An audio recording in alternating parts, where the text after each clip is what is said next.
From the east, house of light, may wisdom dawn in us, so we may see all things in clarity.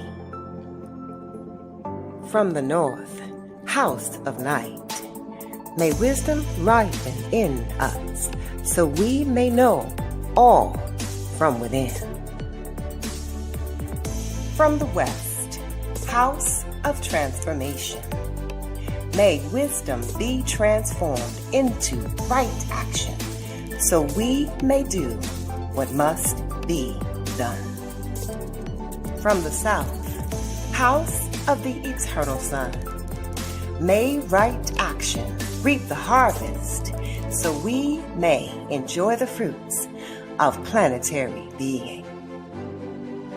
From above, house of heaven, where star people and ancestors gather, may their blessings come to us now. From below, house of earth, may the heartbeat of her crystal core bless us with harmonies to end all war.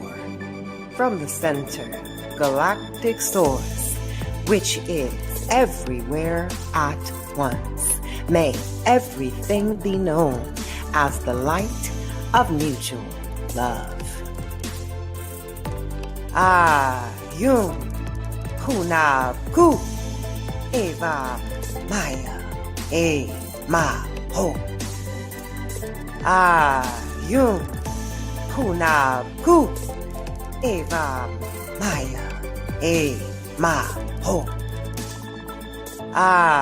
Yum Hunab Ku Eva Maya E Ma Ho. All hail the harmony of mind and nature. Welcome everybody to Wednesday night Viada's Tiny House Village. I am so honored tonight to have a special guest for you, and she is going to really bless us. Christy Priester will bless us with her own books plural, that she's written. Beautiful poetry, inspiration, short stories. And every Wednesday I do promote this book, Vegetable Soap for Women, which is available to you when you send a Cash App for any amount to my Cash App, $Vietta Robinson. And this book was written last year with 9 other people that gives you their stories that will nourish your body, mind, and finances especially. There's some amazing stories in this book. All you have to do is send a donation to $Vietta Robinson Cash App, and I'll send that book out to you as a PDF or as an ebook. So welcome everybody to the village, and here's my tour of the village.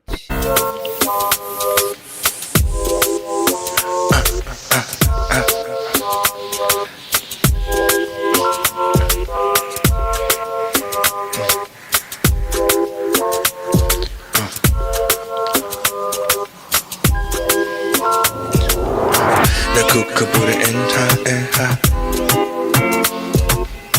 The kookaboot and ha. And ha kabos in this order. Corona cookroos curdo and ha. The kookaboot and ha. The kookaboot and ha.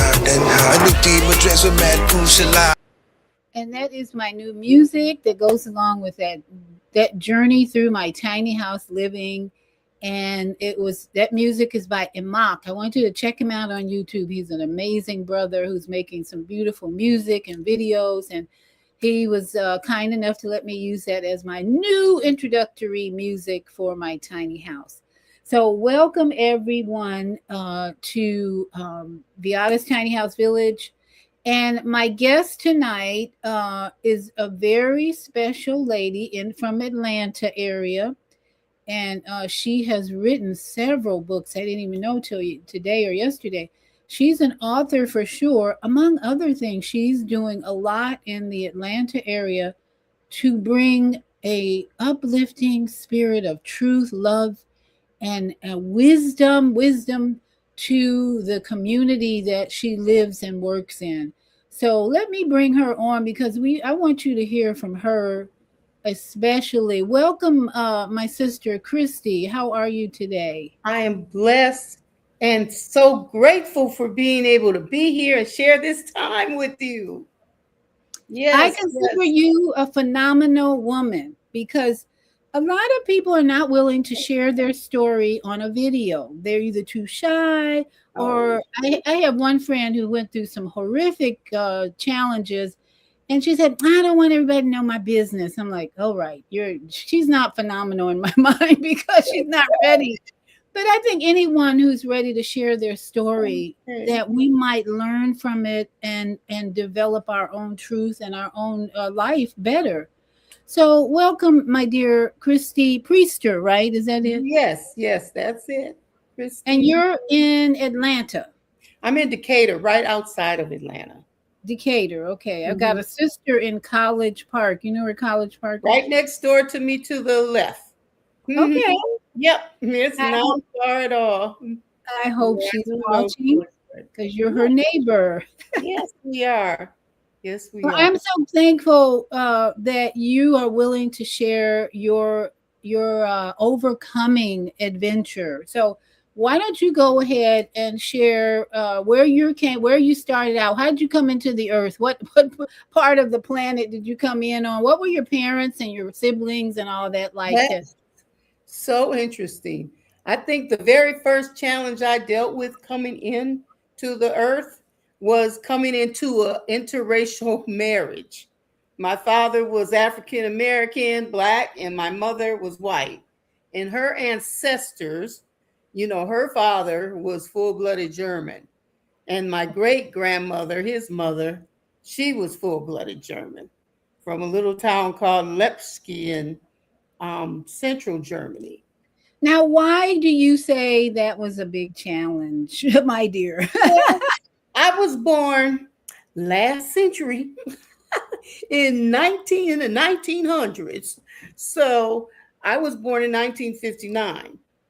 And during that time, it was like right after the civil rights era, but it was still during the civil rights era.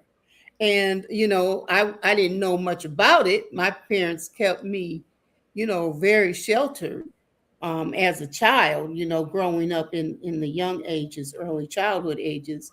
Now, what So, city was that? pardon me, What city were you born in? St. Paul, Minnesota. Oh, cold. Yeah. That's right. Oh, You told me we don't want any parts of that. no. And I'm excited to go out to San Francisco this week, but I'm not looking forward to being in the cold because every time I get cold, it takes me days to thaw out. My body does not like cold. I used to tell my mom I must have been African, really African, because or in a somewhere on a warm place I initially came from because I don't like nothing cold, I hear you, nothing. sister. Yeah, Mhm. yeah. So some Yeah. people just, for me, it's just my skin is thin. I've always been thin, and then that cold hits, I got to put on socks, gloves, hats, every scarves, sweaters, Yeah, me everything. too. You see me Yeah. bundled up. So, did you have siblings? I have three sisters. Yep, and Oh, I had one stepbrother. okay. Mhm. So that very first introduction to me coming into the world was about, you know, growing up into an interracial, family that at the time was not very well accepted. We got picked on as kids, and my mother wanted us to be different. Well, she wasn't trying to make us be different, but her growing up was in the Catholic religion and everything. So she put us in the Catholic schools and things of that nature, which was out of the norm of where we lived and grew up from our neighbors. And it was different. It was very different. So, you're Um, saying Minnesota, where you grew up, was not a Catholic community? yeah, it Oh, it was, was. but they What? had actually, the black community and then the Catholic communities. So separate, Which, huh? yeah, they were pretty much separate. You didn't have very many Africans Americans in the Catholic school industry in Wow. school at all. Yeah. Now, let me ask you, how did your parents meet? She said they met at a beach.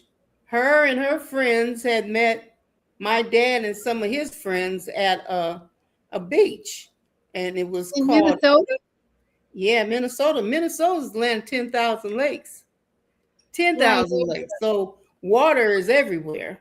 There's beaches and water everywhere. And yeah, that's where they met. And she fell in love with my dad. He was a character, funny. He was a very jovial person from what I understand.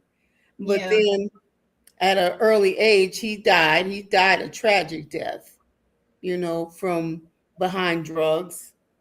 And he was shot 6 times in the back. It was a horrific death at the How old were time. you? I was 5. Oh, dear. Yeah, going on 6 years old. Are So you I the lost my youngest? dad. Where are you in the order of fifth siblings? I am the oldest, and I'm Oh. trying to still convince my sisters right now that I'm not the mother. I'm just your older sister. 'Cause they come to me like, all they have to do is say "ma," as if they want me to have all the answers. No, Now wait, if your father died when you were 5 and your siblings are younger, did they all have the same yeah, father? we all had the same father. We were stair You all step. are close in age then. Yeah, we were very, very stair step. Matter of fact, the 2 middle ones were only 11 months apart. So, Wow. hmm Now, did your mother have a family to help her raise you? Who helped raise you after dad passed? she pretty much raised us as a single parent, and Really? but she later got a boyfriend and dated, and they didn't get married, who was my stepdad, and he had chronic alcohol issues. He was a chronic alcoholic. So I grew up pretty much, our family became pretty dysfunctional, from 7 years old to, I would say, 18. I was a problem child because I was going through it, didn't understand it, didn't accept it, and the violence that was perpetuated into our household was something that, after I was old enough to realize that we had to fight back to defend ourselves as kids, that's what we did. So, uh, So did you start journaling or did you have a diary? I'm wondering where your writing skills came in. When did you start developing your they writing? came in long after all Really? my early age, yes, because as a youth and growing up in this dysfunctional family, um, filled with abuse and fighting and drinking and the alcohol, um, I grew up very angry. I didn't understand all the dynamics of why this was happening to us. Um, I I just wasn't happy.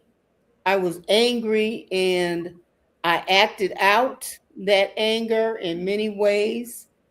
And violence was something that was beginning to grow in my system. And for no reason at all, if and when necessary, if anybody triggered me in any kind of way, I was very quick to fight. And whenever my sisters got picked on, I was quick to fight to defend them, to try to, because I was the oldest, and made to feel as though I was pretty much responsible for, protecting myself and my sisters. And so it's interesting because when I reflect back and I started writing about that situation in part in time of my life, it had to happen in order for me to evolve into the person that I am, a person that hates violence. I do not like abuse. I'm very adamant, and that's why I'm very proactive now, with working with children and trying to teach and educate people about the dynamics of abuse and how it affects us growing up from a child's perspective, from a teenage perspective, from a young adult perspective to now I'm going into the senior realm where it's still a lot of abuse going on. And I think that's what my purpose has been, for me to come here and to advocate and work towards educating people on the importance of why this is not necessary. It's we have control if we become aware of our abilities to take control of our choices that we make, and the behaviors that we choose to act out. Well, I would think also growing up in a multiracial family that you also would be having conversations about race. I mean, I have Irish background, African background, Native American background, and I'm getting a little weary of everybody has to talk about black being black when I'm not black for sure. I had a dark skinned father, but my mother's side is Native American and Irish. So like you. Yeah, I'm a melting pot. To relate to the dynamics of being in a household where your mother was very pale. My mother was very pale. She could have passed for white. And all her relatives were pale mostly. So I think this is the year to kind of diffuse the race thing and get more into human being human, period. Absolutely. I was talking with a friend of mine this morning, and we brought up the issue about her. She lived in Jamaica, and the cultural difference and how she feels many people and foreigners outside of the USA feel that we as Black people, whether we're mixed people or Black people, we don't have a culture, and we don't have a place of where we're from. I got roots over in Germany, I got roots in Africa. So she thinks, she was expressing, that puts us in a situation of feeling like we don't fit anywhere. And I told her I don't agree with that. I was born here. I'm American. I'm human. And I feel as though my culture is a culture that we created here. And my ancestors, all the way back from slavery that migrated here, came through the diaspora, are my ancestors that helped to form the culture that we created here. And I remember an African woman one time saying that to me, and I got very defensive because I didn't think she understood, that just because we are here doesn't mean that we're all lost. We have been through some serious stuff. Slavery was some serious breakdown of an entire race's, spirit and culture. We have to learn to define ourselves, who we are. But growing up in our baby boomers, I would say you're in the baby boomer generation. Yes, ma'am. We ate everything from chitlins to collard greens, and also sauerkraut, which is not necessarily African. We ate sauerkraut, we had tomatoes, lettuce. We had so many blends of foods in our culture growing up in Chicago. In a neighborhood in Chicago was mixed. My neighborhood was mixed. In fact, I grew up in Hyde Park in Chicago, where a lot of the families were Black-white marriages, interracial marriages. So I'm always used to, I had a friend whose mother was Italian, her father was Black, so we had a lot of lasagna at her house. It was like lasagna at least once a month. Hung out at her house. Yes, mom cooking lasagna, let's get some. So I think that's what makes our American experience so unique versus African or Jamaica.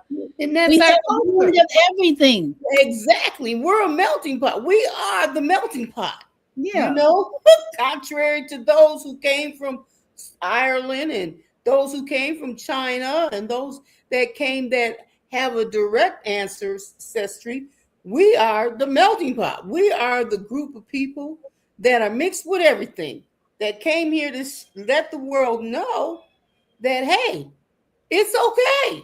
It's a beautiful thing. I feel like I have the best of both worlds.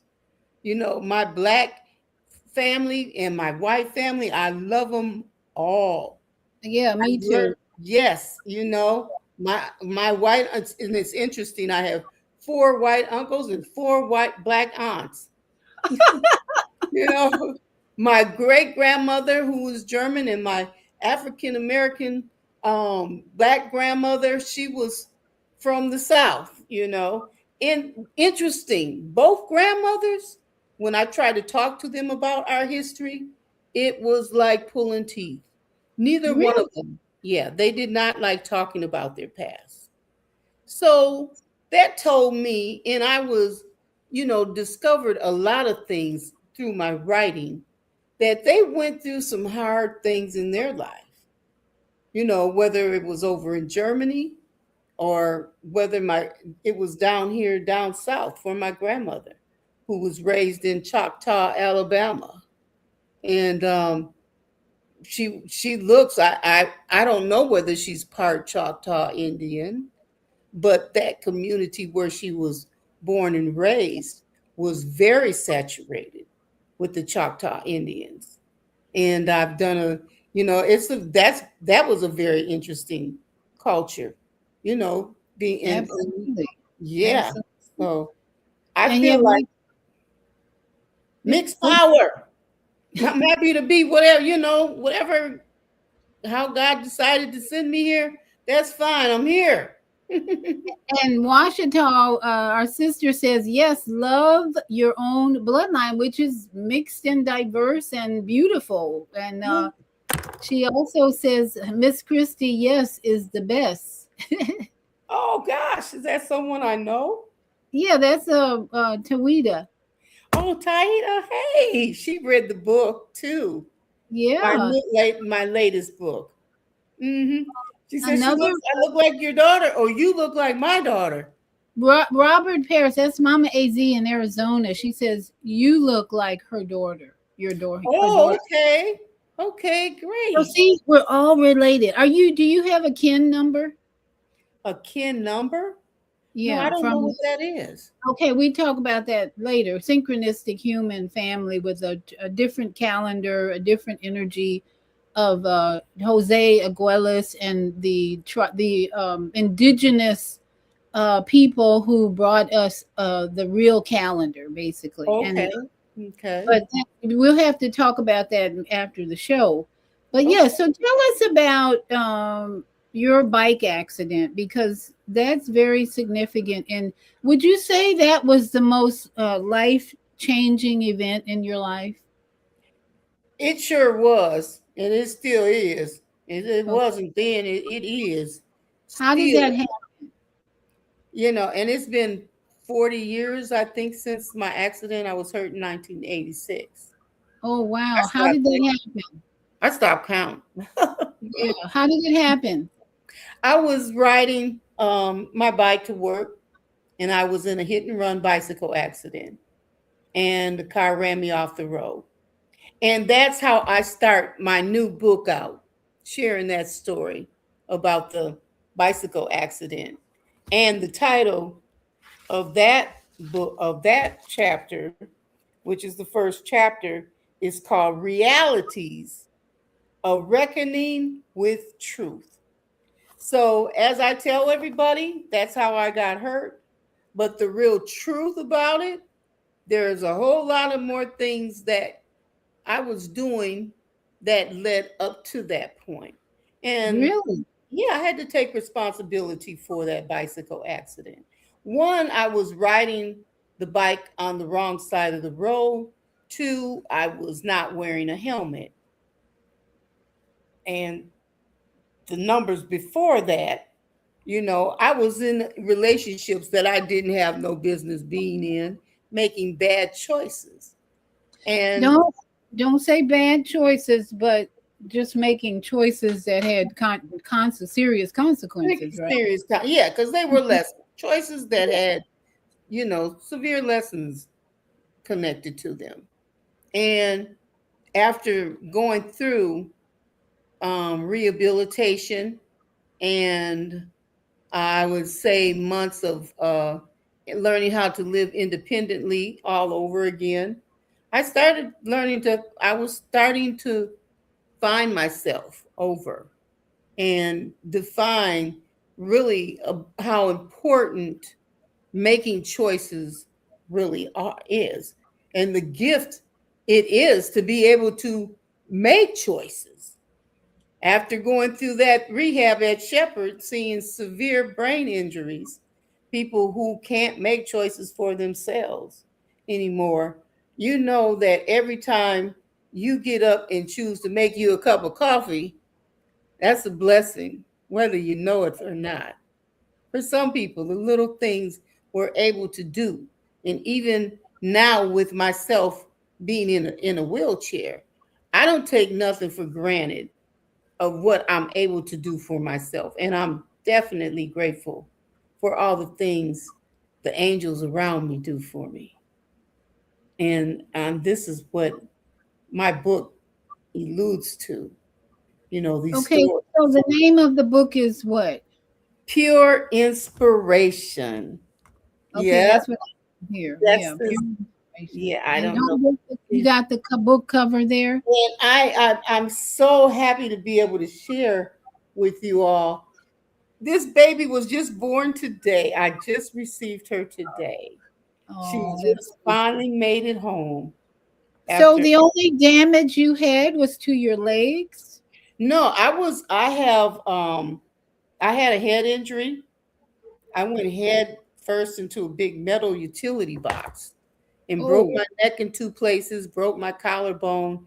I I broke my spinal cord at a C6-7 level, which left me paralyzed from my neck down, technically.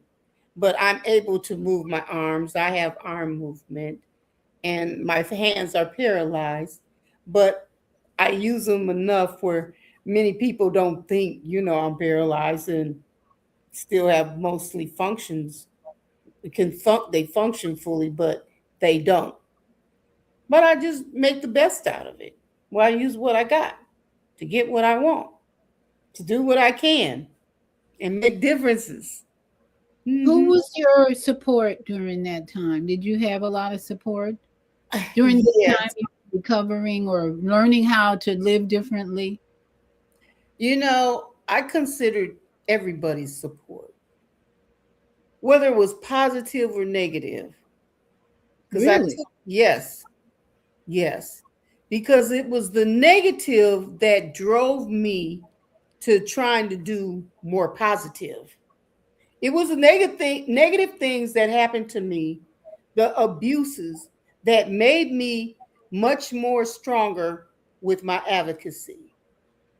It made me want to totally contradict exactly what was happening in a negative way. I wanted to change it all. So for children, that was my passion. I love children.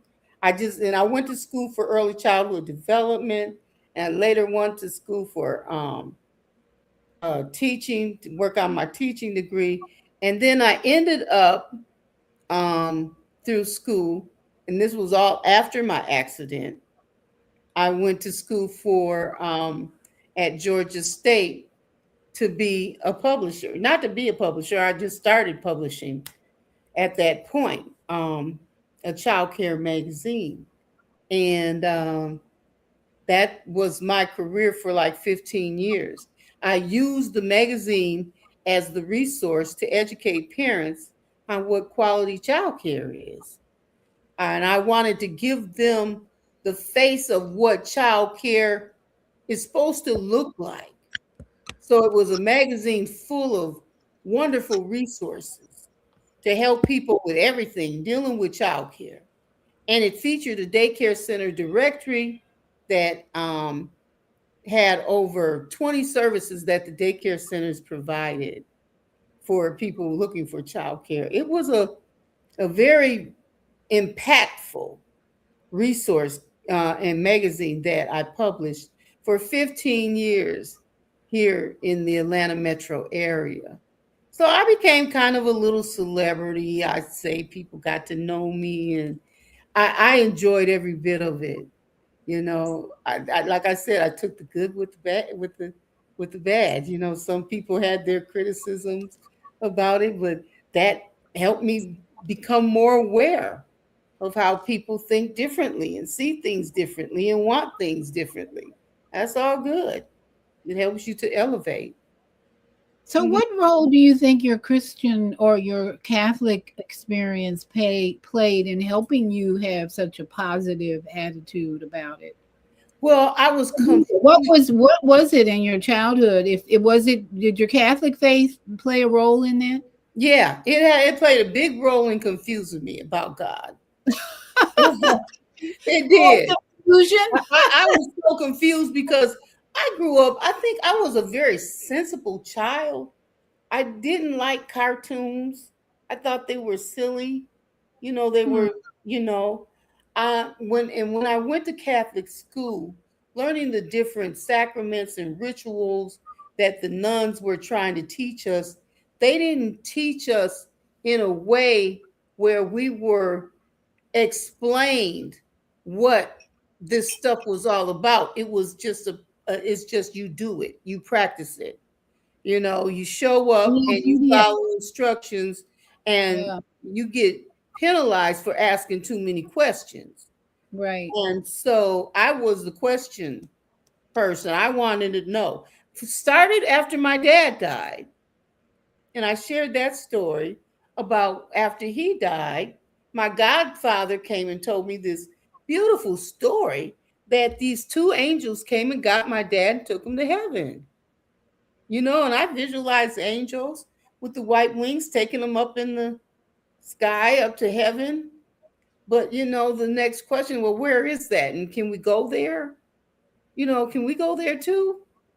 And I asked them too, why didn't they take you too? They took my dad home. Why didn't they take you home? How come they don't invite us there? And so God was supposed to be in the church. And every time I went into the church, I'm looking for him. I'm really looking for this God person or entity that they keep talking about. And every time I had questions about them, it was about their response was, well, just have faith, just have belief. And how do you explain and teach something so um it's not a concrete idealism for children to understand, belief and faith. And I'm like, well, what is that? It sounds to me like you just don't know the answer. So you telling me to just believe in something and have faith. And I really wanted to know. I really So, wanted to how do know. you think if you thought the Catholic Church was a little confusing, how did you build that faith? Your other book about spirits, did you have visitations that helped you build your faith? Lessons from the spirits. Yes, I've had spiritual encounters, and that came about after, again, well, my first spiritual, I think, encounter was a story that I talked about too in this book. Is for years I was 19 years old, and I've always tried to have this relationship with God in talking to this unknown entity, and talking to this spirit that I couldn't see, feel, hear, or was responding to me in any kind of way. At 19 years old, when I finally decided to move to Atlanta, I had my first I call miracle, an experience and interaction with what I felt was the creator, from the universe. Now, And what it age was were you when you felt you had your bike accident again? when, say that, When you had your bike accident, what age were you? What was I your was age? 26. Oh, I was okay. So you 26. moved to Atlanta before the accident. Exact. Yes. I was 19 when I moved to Atlanta, and 19 when I had the first, spiritual experience. And after that experience, you have to read the book to know a little bit more about it. But that experience, and after my accident, I had lots of spiritual encounters, you know, and I think I asked one lady one time who was a spiritualist. I said, I have these premonitions, I have visions, I have different things going on spiritually. Um, and I asked her, why could that be possibly happening now at this point after my accident? And she told me, she said, well, what happens is when we lose one sense, we enhance another. So I lost the sense of having sensations, feelings to the touch, which, paralyzed me to the point where the feeling part of my body doesn't work as much as it should. I still have feelings, but the sensations are not as acute as the ones that you have. Um, so, and it does sometimes feel like I'm in a spiritual body, a body that is, just existing spiritually, not physically. It feels like that sometimes, but it's not, actually, because in reality, I am a physical human being and have all these other components that we have as people, emotions and, ideals and a mindset and things. So I'm here, and I know I'm here to, enjoy life.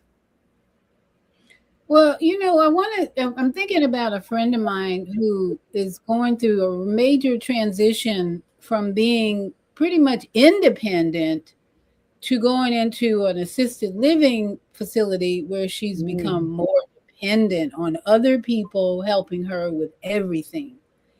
mm. So I wonder if you can speak to people like that who go through a transition where, like yourself, you've learned to adjust to not feeling, and how people can find the new challenge that you had. How did you actually come to just accept it and work with it?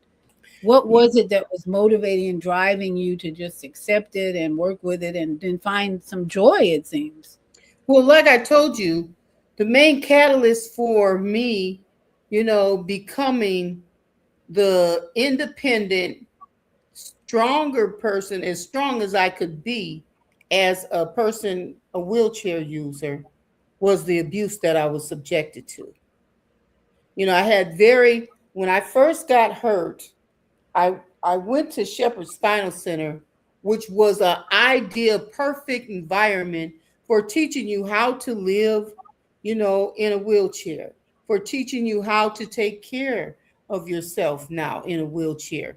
You have a new body dynamics. You have to be very cautious about your skin, your sit up time, what you eat, how you sleep, if you're turning, because I don't have them sensations of feeling the pressure of laying on one spot can cause a bed sore. And so you have to be retrained how to take care of your body in this new state. Now, if you're going to leave that for somebody else to do, you're setting yourself up for a high risk lifestyle with many, complications, that could be avoided if people were doing their job. But people don't want to do their jobs. People have come to your job with all these issues, have mental disabilities, they have problems with drugs and everything. So you're dealing with, and I think because this is an entry level position, that people are coming into home health care and nursing home and even sometimes the hospitals, you're dealing with people that have entry level attitudes about their work ethics. So they need to be trained and trained thoroughly so they can understand the ramifications of what they're doing when they're taking care of an adult person or even a child. We learn about taking care of children through, most Black folks learn from what's been passed down. Most white people pick up books and learn from different people's experiences and some of the data that has been put out there with statistics and stuff that teach you about how to care for your children, and, dealing with issues like bedwetting and children when they starting to teeth and all the different stages and phases that they go through. White people were privileged to be educated and pick up a book and manuals and cipher through that and apply those things to their lifestyles. We got it from our grandparents, and you know how they Well, taught us. well, you know what? I would say that's not even a culture or race thing. That's more of an intellectual who education, economic level. My son doesn't want to listen to a lot of the things that I say about raising children. And I find a lot of his friends who are so intellectual, they're not listening to their elders and the wisdom of the family members. They're reading books like you just described. It's like you when they go to college, they almost think they know everything, and you can't tell them much because they're reading all the time. I mean, this did the I guess you call them the millennials. Millennial. Millennials and some of the generation X, Z, Y, whatever.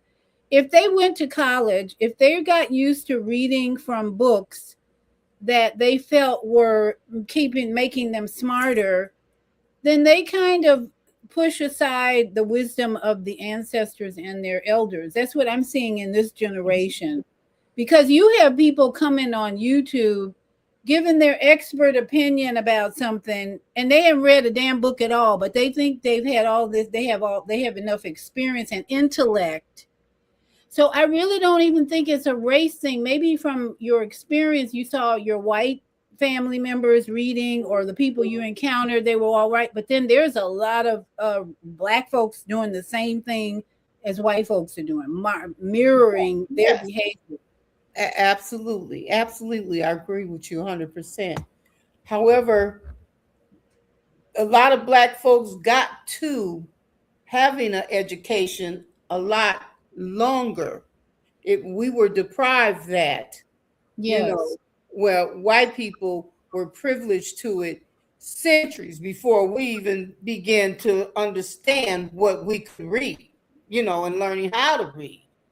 So we have been definitely stagnated and deprived of being educated as well as applying what we have learned from reading and academia type of education. Our education definitely foremost came from our ancestors, our grandparents, our aunties, and our sisters, and older sisters and people that helped to raise us. So those methods and approaches to raising children were much different from the white side. And I've seen that. I see that and have seen it a lot in my career as well as in my life. So I picked up on the differences, but sometimes the outcomes, what you look at, sometimes they're on both sides, whether they get it or not. There's going to Right. be some issues. Hmm. Exactly. And we've got higher learning is saying we're all programmed to some extent. Books, just like music, is all part of that programming. Yeah, truly. And these days, what people are reading and looking at is so different from what we looked at and read that influenced us. You got social media is probably the biggest influencer for a lot of people, and there's a lot of ignorance on social media. Mm. And I mean, it's crazy how our children or these younger generations are being educated from social media.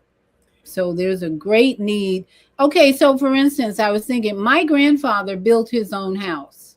I don't know about if did you have anybody in your family who built their own house? I sure did. My great grandpa Julius, who was German, built my built three houses. Built my grandmother, my great grandmother, three houses and a cabin in Wisconsin that we grew up on. And yeah, I didn't never, I don't remember him, but my great grandmother now, that was my heartbeat. I was the firstborn, and I was spoiled. They say spoiled, I say well loved. She was, she loved me, oh gosh, till her last breath. And I loved her the same. I Now, loved this her. was on your mom's side or your Yes, dad's this side? was my grandmother, my great grandmother on my mother's side. Now, my real grandmother, my mother's mother, she denied she had nothing to do with us growing up. We never knew much about her because she had mental health issues as well as, I think, racial issues about my mother marrying a black man. And so we grew up with my great grandmother, being our grandmother. Now that's interesting. Your grandmother didn't have the love and tolerance for mixed marriage, but your her mother had the love and tolerance for and loved you through that. It wasn't her mother, it was my grandfather, my Oh, grandfather's mother. oh, okay, Yeah, who had it. The one who was raised in Germany, you know, okay, okay. so yeah, they had it. And it was the foundation, that love that I got from both my grandparents, my black grandma and my white grandma. I never knew anything about racism, you know, from their perspective. I knew nothing but love from them. They loved me, they spoiled me. I was a grandma baby. I I was a held baby. I remember my sister calling me one time. She said, "Christy, weren't you happy when Mom brought me home and I became your baby sister?" I said, "Hell no."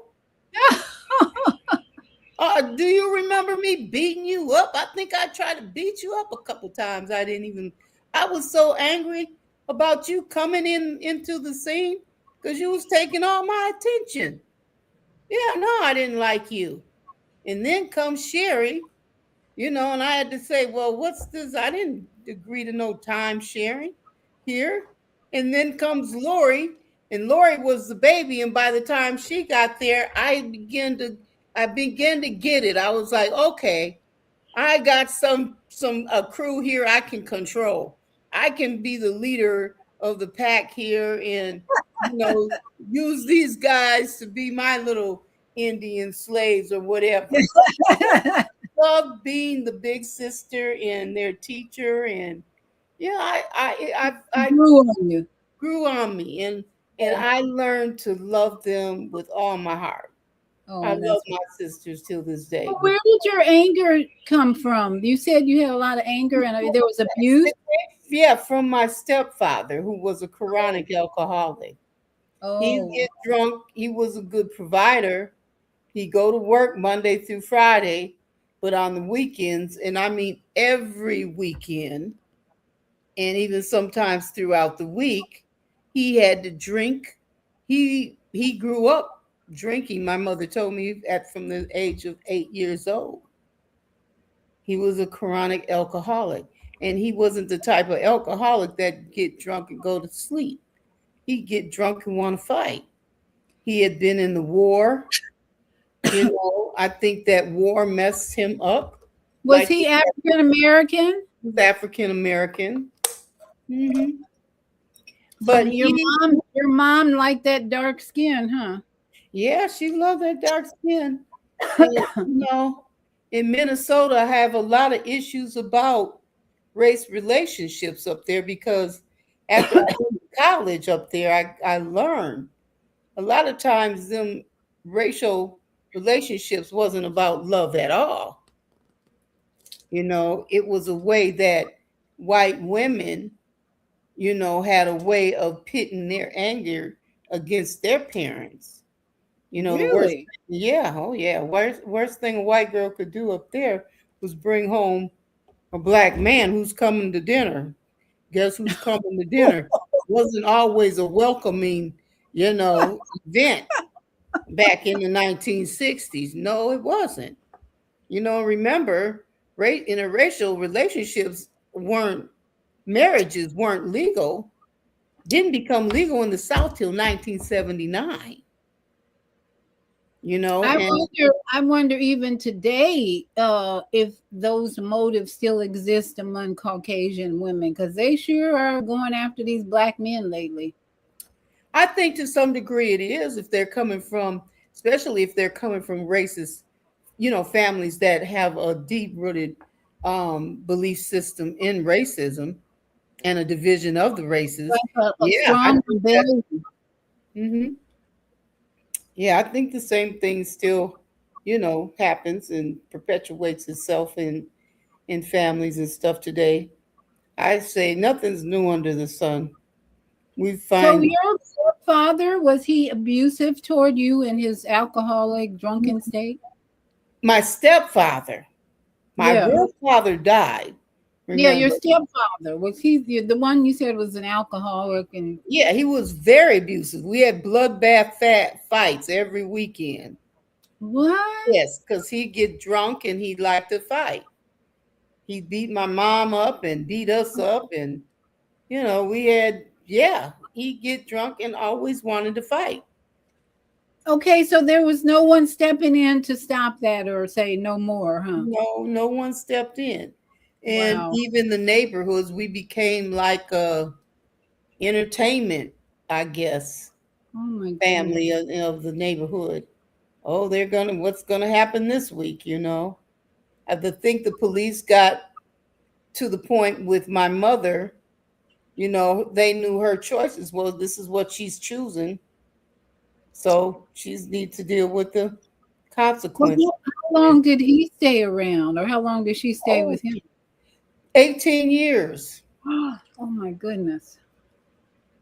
18. And you were long gone after I I ran away from home at 15 and went to Chicago, right next door, 2 doors down. yeah. And yeah, I because I got so angry that I wanted it to end. And To I kill had him, started, maybe? I was premeditating His killing him. death. Yeah. And one of the first, I think, spiritual interventions happened is when we had a fight and I had a knife right to his chest, waiting for him to walk into it. And I wanted to stab him. I wanted to just end it. But it was like something was holding my hand. There was a side of me who wanted to, and then a side of me that didn't. And your mother was not able, was your mother alcoholic too? No, So not she was not able to say, we can't do this anymore? my mother came from that era of women that, believed, well, you made your bed, you sleep in it. You didn't get that family support. It wasn't a lot of things like, support groups and, shelters, places you could go or run away.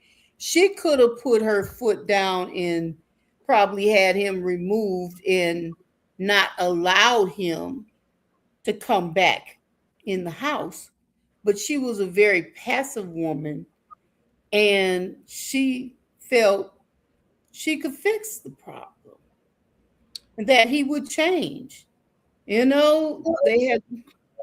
didn't have the education and the teachings like they do today, to get people aware and held accountable for, being in abusive situations.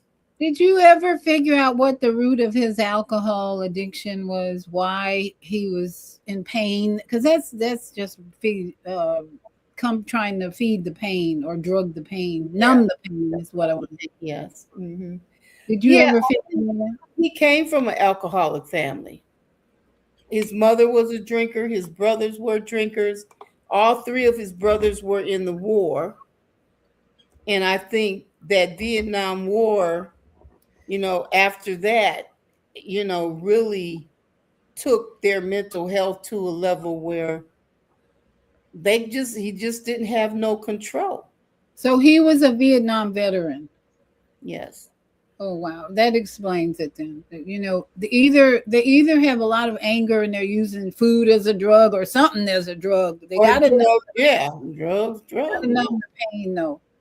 So believe me, I was married to a Vietnam veteran. Thank goodness he was not an alcoholic, but he had food was his drug. And then another relationship I was in recently, he passed away in October. He was a Vietnam veteran, but that pain always surfaced with anger. There was a lot of anger. In fact, both of these men had a lot of anger. It would surface when they were triggered in a certain way. But so how did you wrote a lot of poetry though, right? Oh yes, that like your therapy?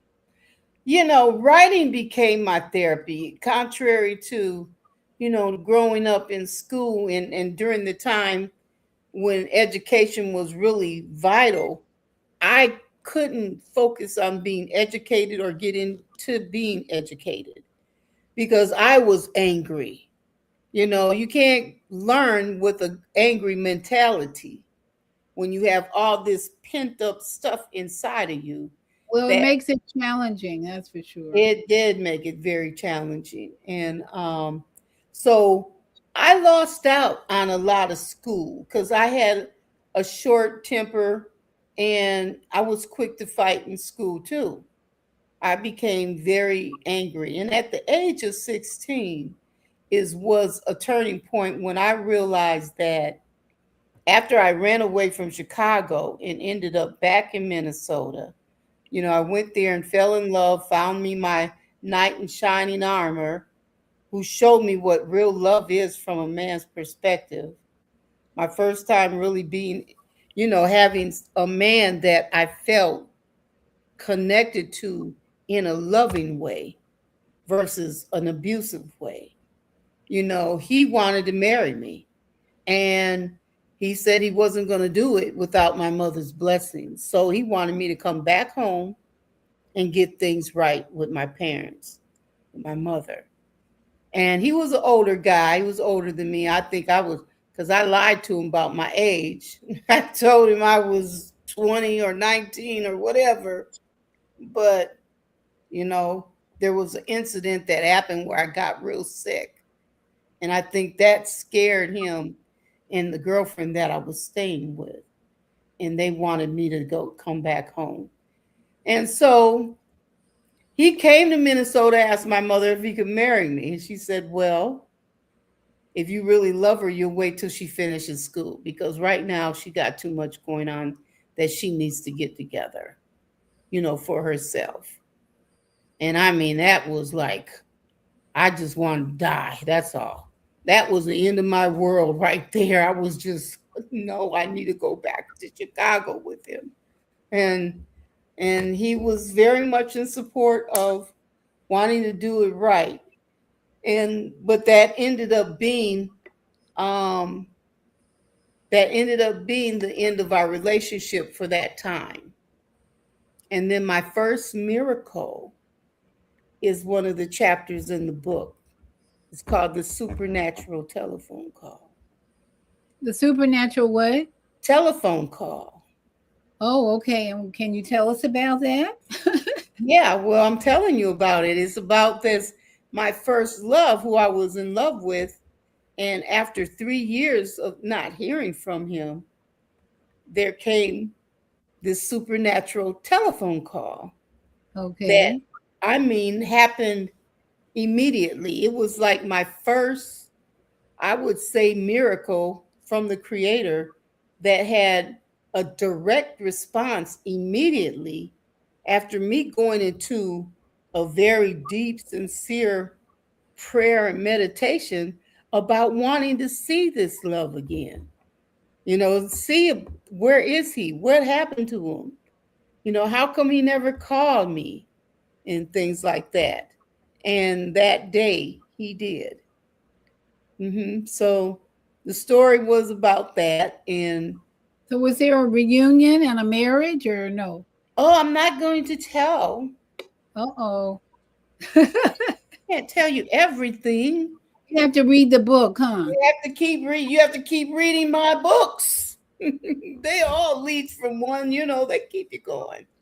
Okay. Well, do you want to share some poetry with us Okay, sure. from the book? Okay. This is the book Pure Inspiration. Inspiration. Okay, and it's the And new the subtitle, A Collection of Inspiring Short Stories. And the last chapter is about is pretty much like a summary of my experiences, some of my experiences with what I call my worldly angels. People, who I believe that the Creator uses to send us messages.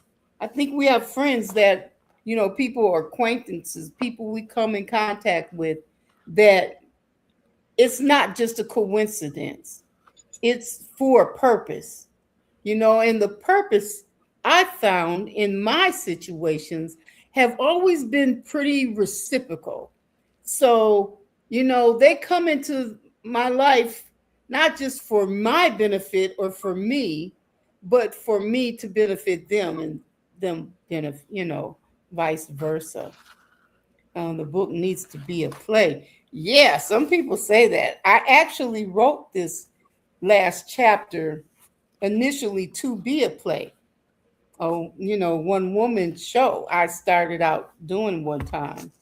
And that was fun. So some of the poetry is dealing with let me find this chapter.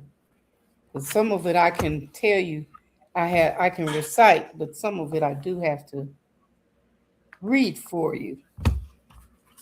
You mean you haven't memorized all that? Oh boy. Some people ask me, do you remember? It's funny how they actually, do you remember so-and-so? My cousin came down here and spent last weekend with, do you remember so-and-so from Minnesota? Now, I've been down here 50 years. And I'm like, I'm doing good remembering what I did yesterday. You want me to pull back in my database what I did 50 years ago with somebody? No, I don't remember them. Some people are gifted to have a good memory, but I think what I find, sister, as we get older, we have to trust spirit to help us remember what's important. Because everything ain't important to remember. Absolutely. You might say, somebody might ask me a question about something, and I'm like, I don't remember their name or something, but then it'll come to us, it'll come to me like maybe 10 minutes later. So it really is like you said about your body not feeling your flesh as much as you're feeling the presence of your spirit energy. Right. That spirit energy is really helping us to remember things and to do whatever we need to do in faith, by faith. We just trusting that this machine we're in, this vessel is going to get us through. So how many poems would you like me to read, so I know how much time do we have? Let's do a couple, or at least a couple. All right, we got plenty of time, as long as you have time. Okay. Okay, go ahead. So this first poem I'll read to you is titled "Let's Put It Together."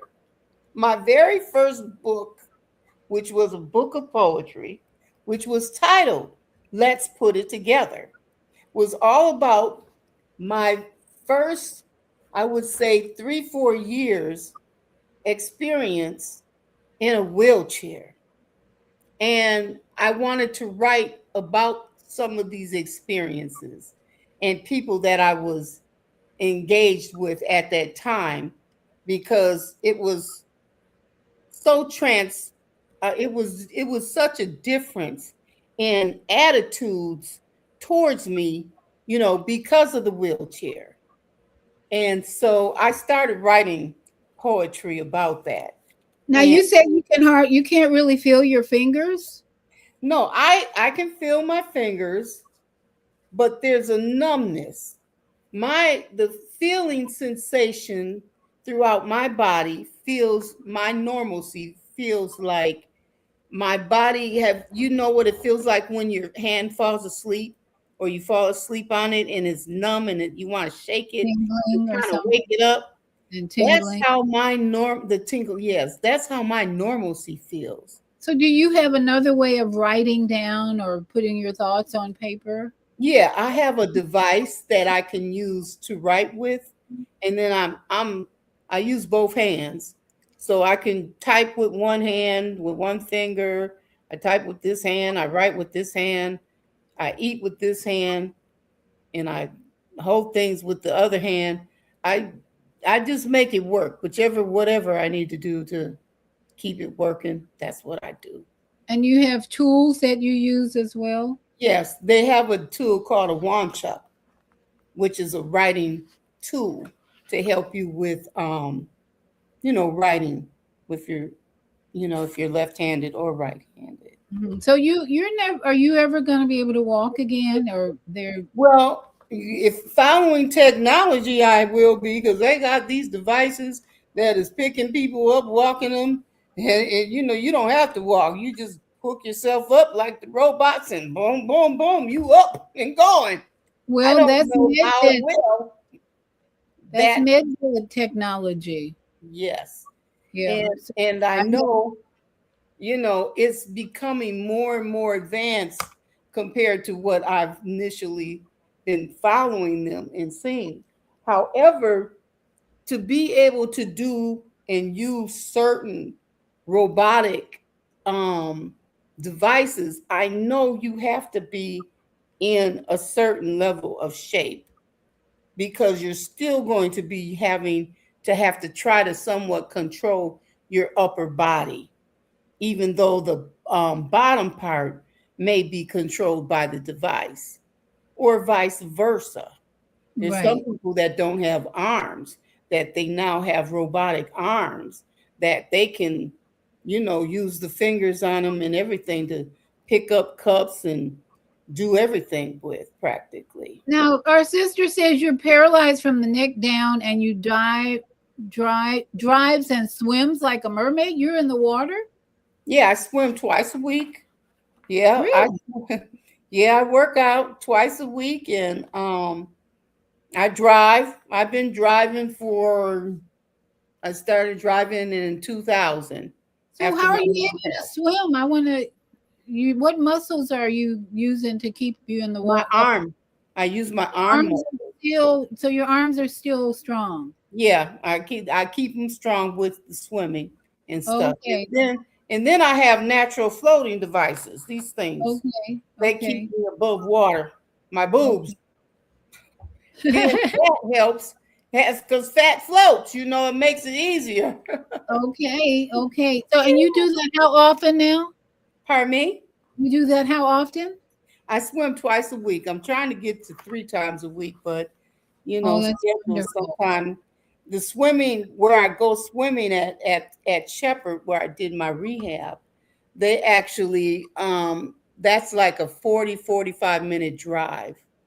And if I'm driving through traffic, it can end up being an hour and a half to get Yeah, there. I heard about that Atlanta traffic, Oh, 285, 85, no matter where you are, there's yeah. traffic. Yeah. Yeah. So my day begins like I've been up since 4 this morning. Oh, bless your Yeah. heart. Yeah. And bedtime is, I got to be in the bed by 10. So, Okay, well, we don't want to keep you too long. You no, need your you beauty won't, 'cause rest. I'll be sitting up here. Okay. What you say? Need your My beauty rest. body shuts down after a certain time. I'm trying to keep it up, but it says no, you're going to bed. All right, so let's get a few poems out of you, and then we're gonna put you to bed. Okay, for sure. This poem is called "Let's Put It Together." Please fix the sidewalks so we can stop riding in the streets. Cars and buses honking at me. Don't they know I too have somewhere to be? Please fix the front doors. I am tired of going to the back. It's not 1964 anymore. Maybe Rosa Parks shouldn't have just been black. Please fix the housing situations. There is nowhere for me to live. Nursing homes, high rises, and projects just are not places that I fit in. And please fix the buses. Too often the lifts are broke. The aisles are way too narrow and the lockdowns are a joke. And after waiting 2 or 3 hours, my patience has become very thin. My body has been either burnt or frozen, and I'm about ready to commit a sin. And if I have to go to the hospital, don't think that the pain is just for me to bear. You check with your local politicians and see what you pay into Medicare.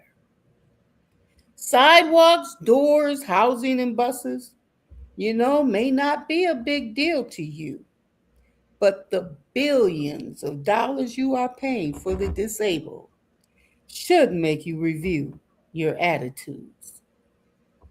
I say. Ashe, Ashe, Ashe. Oh, that's truth there. That's Yeah, truth. I it even was. relate to that. I'm a bike rider because I love bike riding, and there's one road the sidewalk just ends, and I have to get on the street. It's like what I want to please. Will you fix the sidewalk, please? Yeah, before I was driving, my wheelchair was my vehicle. And they, curb cuts and sidewalks down here in the South just was not, accessible everywhere. Right. And it's still a issue in motion with trying to get sidewalks and curb cuts and stuff, in place. Now, when did you write that one? This was one of the first poems I wrote out the book, Let's Put It Together, my very first book of poems. But I used it in this book, Pure Inspiration, some of them poems, to bring the story together. You have to read the story to see how the poems fit in together with the storyline. And I mean, these poems just fit perfectly I have 3 books of poems that I've written. The first one is Let's Put It Together. The second one is Metamorphosis. And the third one is Thankful, Grateful, and Appreciative. So they are all, my babies and my poetry.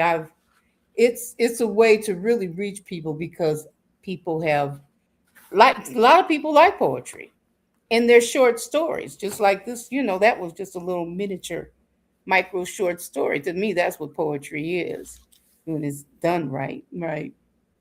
So this next one, Well, Higher Learning says she has just told my story. With the exception of the self harm incident, the similarities are unbelievable. Love your poetry.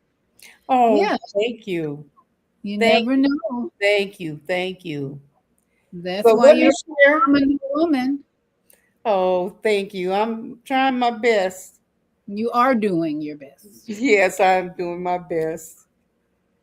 Please wear a helmet. Now, this is a poem I wrote about, my bicycle accident, and what came about from the bicycle accident is I started advocating about bicycle safety. So I am a bicycle safety expert.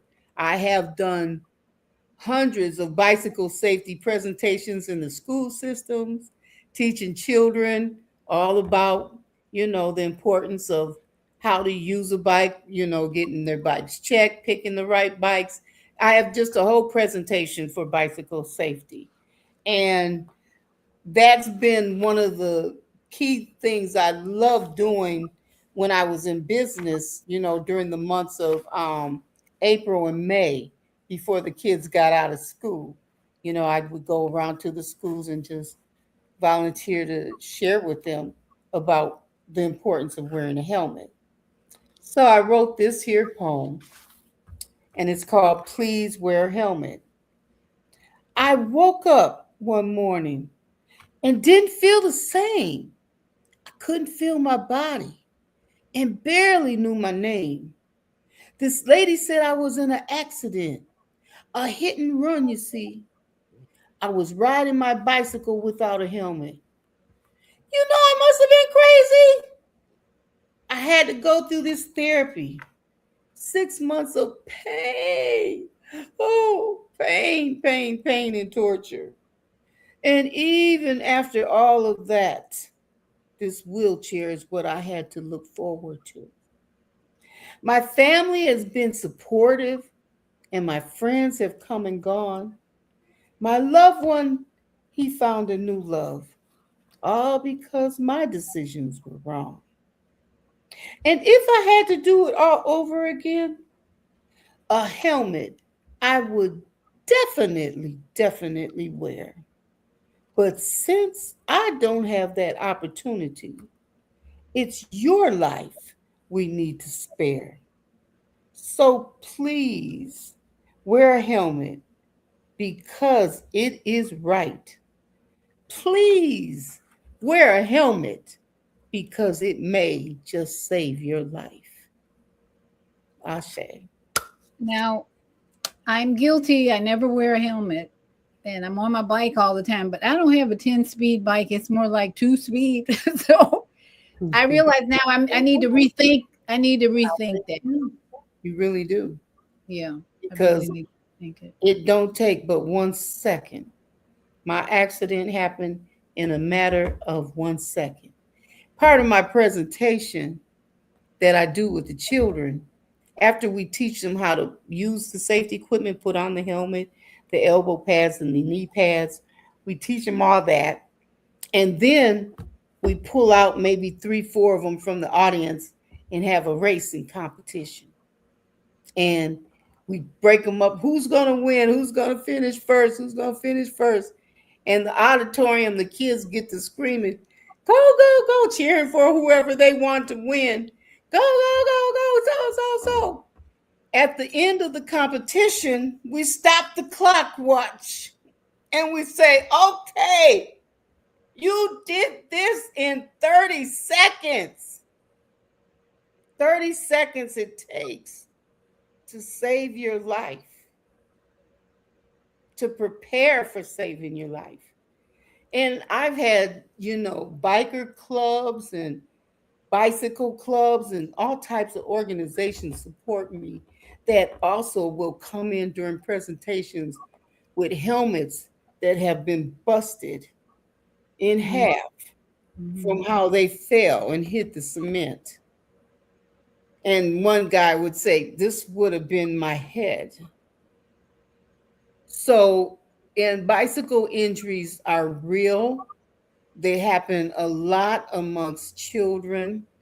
And so one of my advocacy things is about encouraging anybody who's worrying about, trust me, one day in this wheelchair, it would transform you.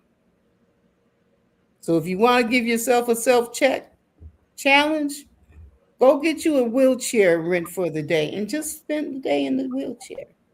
And then talk about whether you want to wear a helmet or not. Okay? I just give you that challenge. Anybody who doesn't want to wear it. I mean, you're challenging me. It's as slow as I go. I still realize that anything could happen, and if I fell off, it might be my head. So, where can they get your book? Okay. My launching for this new book here is not going to be until June 1st. Okay. But you can email me. Email me at atlantachildcare@AOL. And just, if you like, I'll drop you one in the mail.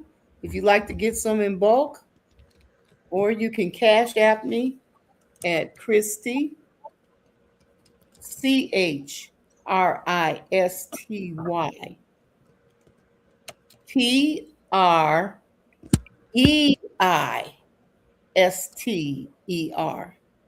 Now there's 3 Christy Priesters on Cash App. PREI, not IE. Yes, because PREISTER. Yeah, you have to pick that one, because if you pick the one that's spelling my name the exact way, there's 3 of us with the exact same spelling.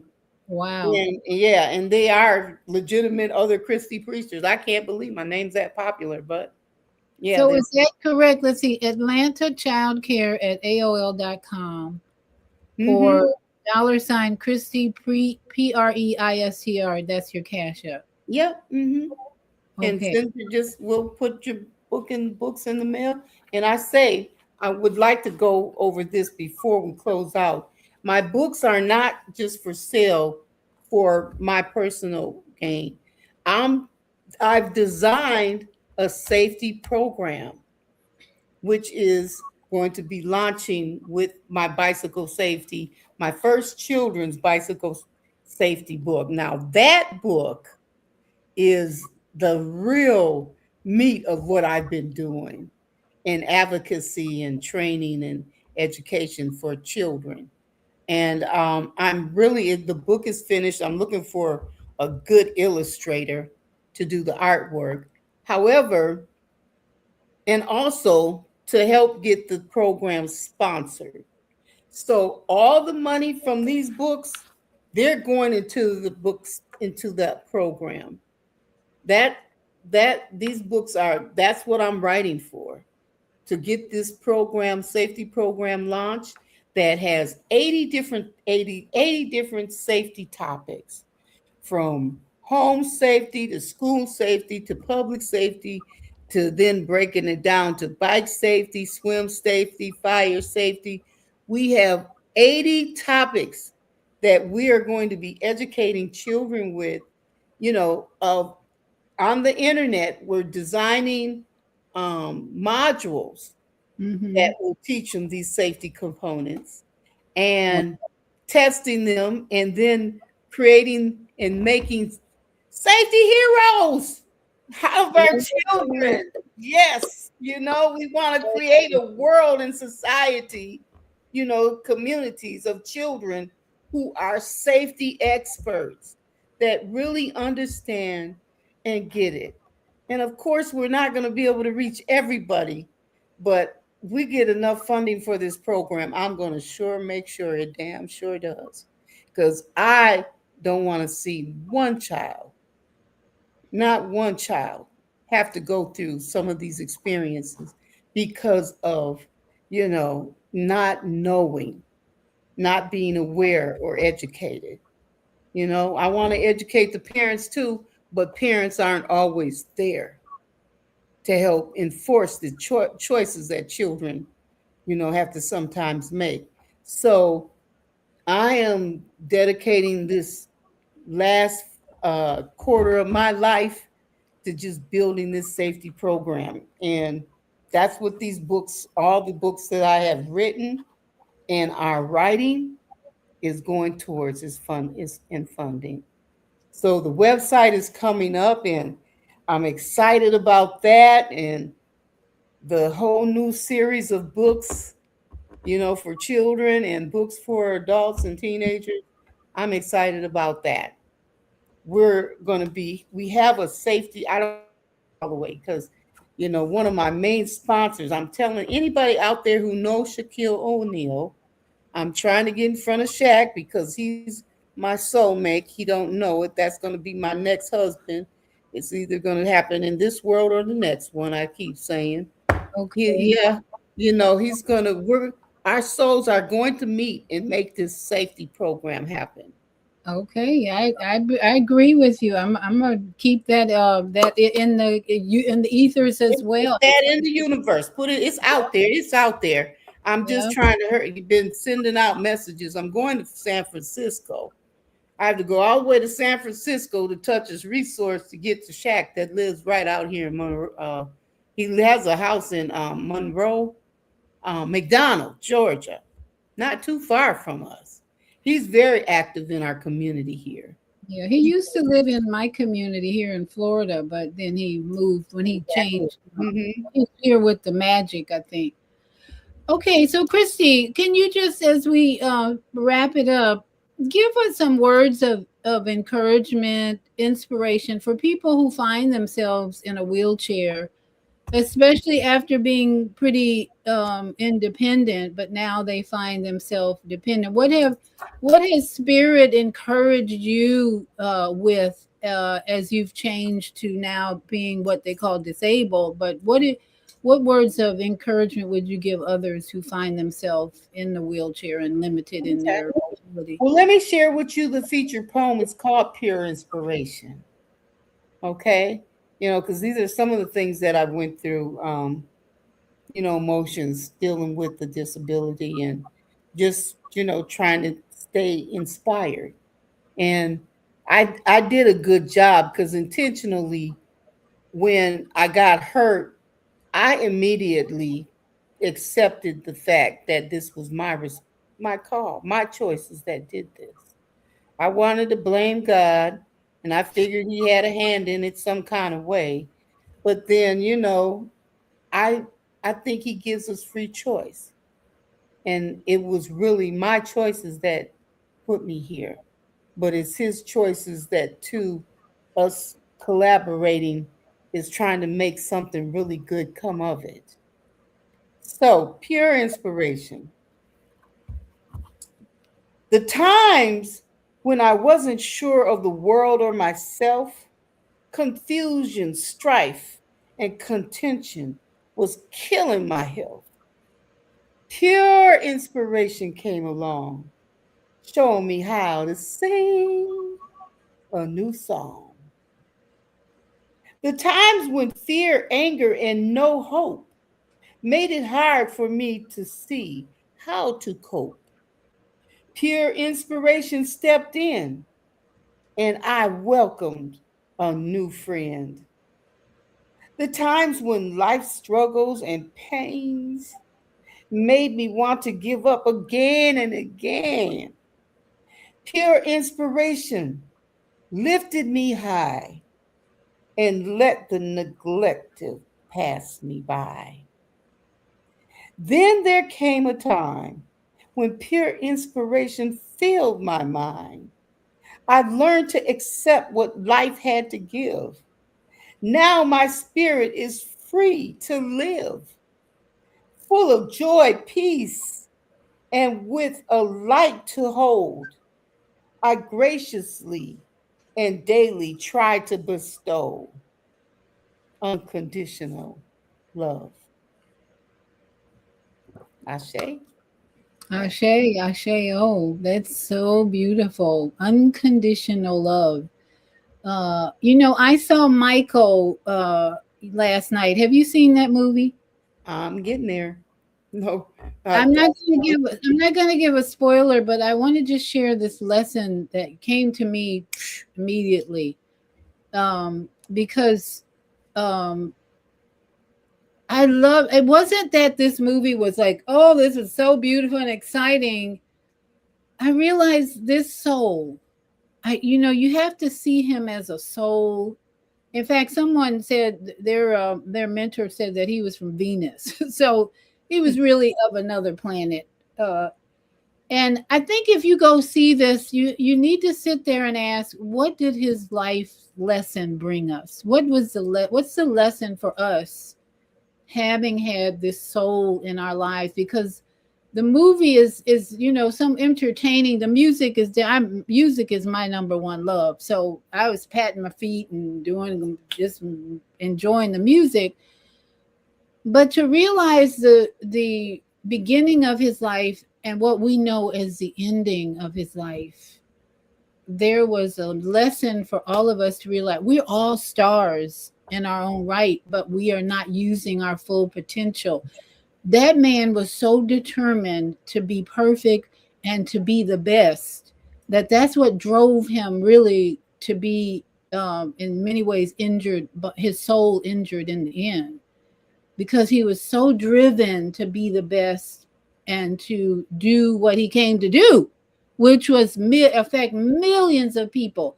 You are now affecting millions of people with your book, with your life, with this program. I'm affecting more people just being on YouTube. We all have this opportunity, but Michael Jackson really had a big heart, to a passion, and he was very influenced by his father, unfortunately, which caused the fire that happened. We all know his hair caught on fire. Mhm. That he listened to his father versus his own intuition. And then in the beginning, his father was a real blessing to drive him to do what he did. But then at some point, he needed to let go of the father, and it was a struggle. So I think one of the lessons is for us to, once we develop our own intuition, go with it with all your heart. Right. Don't let anything interfere with using your own intuition, because that's what got Michael in trouble. Is he was struggling with not going 110% with his own intuition and his own heart. He was still connected to his father, and even though his father was just trying to, and greed played a big role in that whole journey. Yeah. Yes. There was so much And, greed. and that's why money to me, if I can live without it, that'd be fine. I want to use it as what it is for. It's a tool. And it's a tool to build things. It's a tool to help us get from one place to another. And it's a tool that can be used, to really beautify and evolve things to its highest potential for the good of humanity. And if you're attached to it through greed, being greedy, and got to have enough, God has been teaching me every day. I have a 3-bedroom house. I don't want nothing no bigger. I just give me a swimming pool in the backyard. I'm serious. Getting somebody to come clean this 3-bedroom house, work in the yard. And I love working in the yard, but I'm allergic to dirt. So I get to itching and I have to Bless your heart. Bless your but I get out there because I feel connected to it. I've been connected to nature since, like I said, my great grandmother, her husband built her a cabin. That was my second home, the cabin that I grew up at, and I loved nature. I, that's where I met God at first. That's where I believe, you know, my soul resonating with the spirit of the universe, because I could go, as I got grown, I would go up there to the cabin all by myself, which was about an hour and a half away from where we live. And I had no fear. I'd get out there and get in the boat and oar around the lake and swim and barbecue just by myself. I never felt alone. I could feel the presence of this divine energy around me all the time. And I just felt, and that's how I feel in my backyard. You know, I talk to the birds. Me and this one bird just has this serious conversation. And I keep telling him, he comes by to see me every day, all the time. And he has, I said, look, what are you talking about? You done jump from this language to that language to this side. You know what, sister? Sounds. When you have a tragic situation like you had, you start paying attention to nature more, right? Because if you hadn't had that experience, you might not have been that aware and conscious of birds talking to you and things happening. But that's where I am too. It's like I could sit out there in my son's patio all day and just watch the birds come by when they're here. Because I live in a tiny house. I live in a 320 square foot shed, and I have so much peace and joy in here. I love it. I've had the 4-bedroom, 3-bath house with a swimming pool, and I have access to a saltwater pool anytime I want. So I'm just feeling blessed all the time. When I went to a concert the other night to see Boys to Men. I don't know if you know who they are. Oh yes, of course. I went to a concert and I just came home and I laid on the ground just with gratitude. I had so much gratitude because the music was so good, the voices, the singing. There was such harmony and unity, races of all kinds, ages of all kinds, gender everywhere. And I just laid on the floor in gratitude. So you got, whether you're in a wheelchair or not, the gratitude comes when you start being aware of nature, is what I see. Nature. Yes. I say to anybody, because there's a lot of young folks that, like my sister was telling me, she can't get her kids engaged in talking about spirituality and the creator and the universe and this, other energy outside of ourselves. They don't want to talk about it. And I said, well, just take them outside and just teach them to observe about it. Talk about the tree. How did that tree first form? How did it start? What about the animals? How were they formed? How did they start? And you start begging those questions, it's going to, if they are grown, even teenagers, it should start stimulating the interest of wanting to know what this is all about. You're right. Just plant seeds about nature. How did that happen? How did that tree get to be that size? What happens when you plant? Yeah, we plant seeds because that's what I have to do with my grandchildren. I just plant little seeds whenever I can. Where did that seed come from? Yeah, exactly. How did that seed get like that? Yeah. And how does it turn into, the whole tree, that big tree? And then start hugging those trees because that's what they're there for. That's what I want to do in San Francisco. I'm going out there to hug, see if I can get my arms around them big old redwood. You going to the redwood tree? Yes, I am. I'm so excited. That's what I want to go out there for, is nature. Yeah, both my sons were born in California, and then we lived near San Francisco. So yeah, beautiful place. It's cooler there though. You got to just be ready. Yeah, I'm going with my long johns. I'm from Minnesota. I know to prepare for I know. Enjoy. Life is short. We got to just enjoy every moment. Every moment. Precious.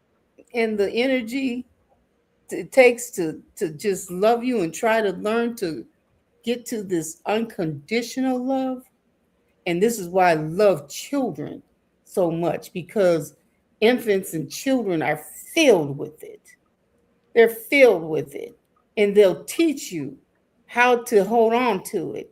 If you just, if we give them a chance, if we don't, try to conform them into what we want them to be, and teaching them how to be how we want them to act. But if we just observe them, they will show us that unconditional love and how to do it.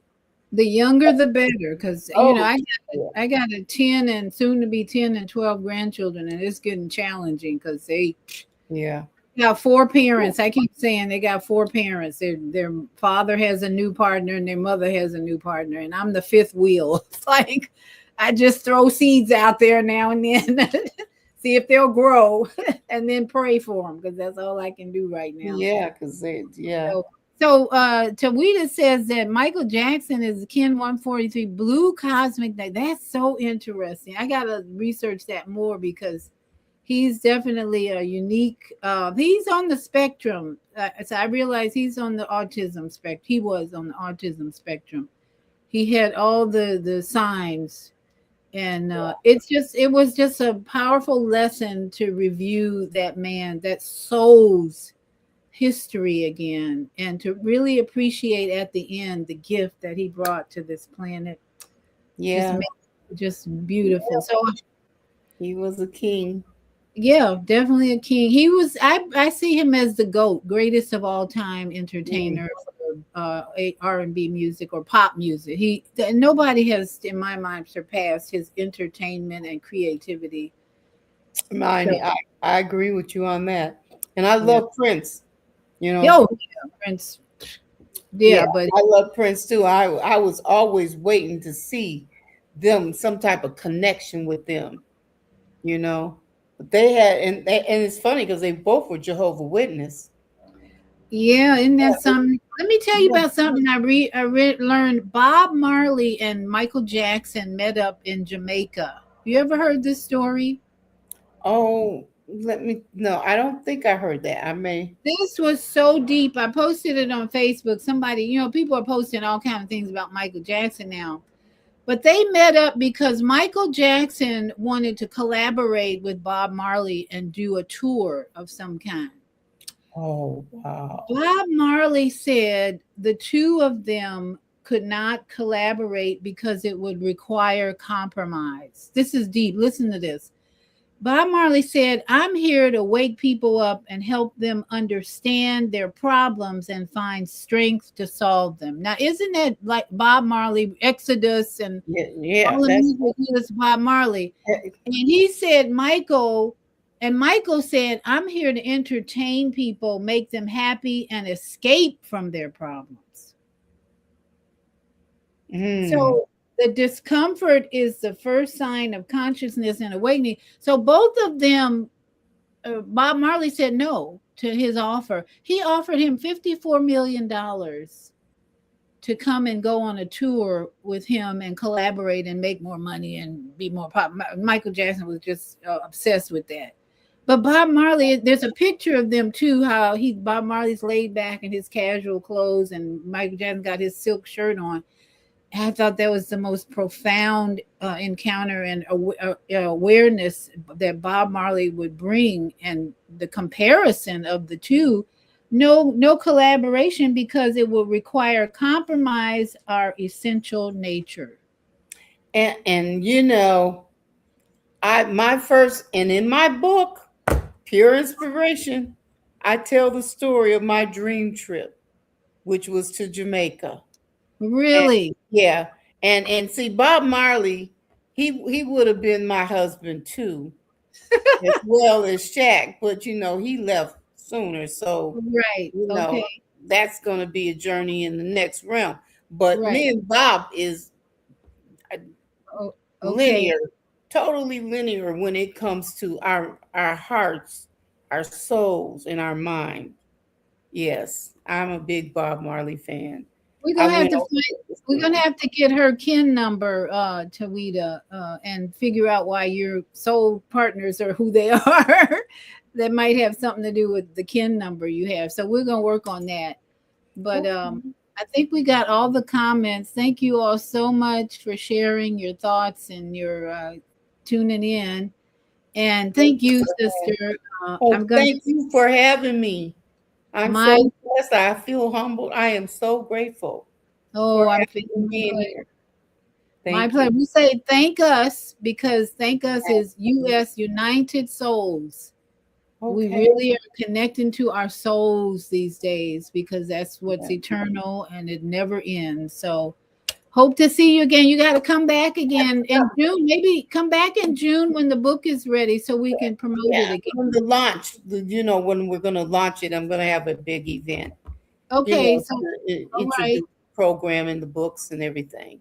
All right, so keep me informed. I sure will. Want to do that, promote it, and get these children. And I'm gonna have to figure out a helmet. I'll wear my son's helmet. I think his head is big. My head's big enough for his. You've inspired me to put my helmet on now. I appreciate it. Okay. You never know. Like I said, it only takes 30 seconds, and you got a lot of life left in you. Oh yeah. Yes, a lot of it. I need to stick around for these children. Yeah, and grandchildren. you need to stay safe. Are you in Atlanta? Am I what? Where are you in Florida? Orlando. Yes. Yeah. A lot of traffic down there too. Listen, I stay away from tourists. That's why I have felt safe with no helmet, because I would never ride my bike around tourists. And I don't ride in the streets. I ride on the sidewalk most of the time, unless I'm in my neighborhood, which is pretty quiet. But I would never ride on the streets because people are on their damn phones too much. You can, that's the problem now, riding your bike on the street. Somebody's on their phone. Next thing you know, they swerving over there where you riding on the street in the bike lane. Boom. Yeah, that's when you're going to have a head injury. Yeah, I do not trust riding in the streets unless it's a quiet neighborhood or something. But even then, you never know. Yes. So get the helmet. So yes. Love you, sis. Love you too, and thank you again. Thank all the listeners and audience. I appreciate you sharing this time with me as well. We say shalom. We say satnam to all my yogi friends. Namaste. Namaste. Aho, and ashe, ashe. Oh, love you. Love you too. See you next time. On the bed with magical type of yow. The cooks are hopper, a car papa are. Penenza put the cook on us order. Go who's to get a limit to order. A zempa haka kept a cataract. A theater can hand. Tashi I wish you up a sound come on. The fear who the kabali a calat nun. I kick a geek up on you with part to sad. I knew get a horse, we can pop out that ass. I knew I went for both pop a leg. I knew I got but you I could get that. I knew could do the culture destined ain't yet. I knew could do la mother was part of that. I do free papa that the guy was and but now that's super do I got no horse. The cook could put it in hot,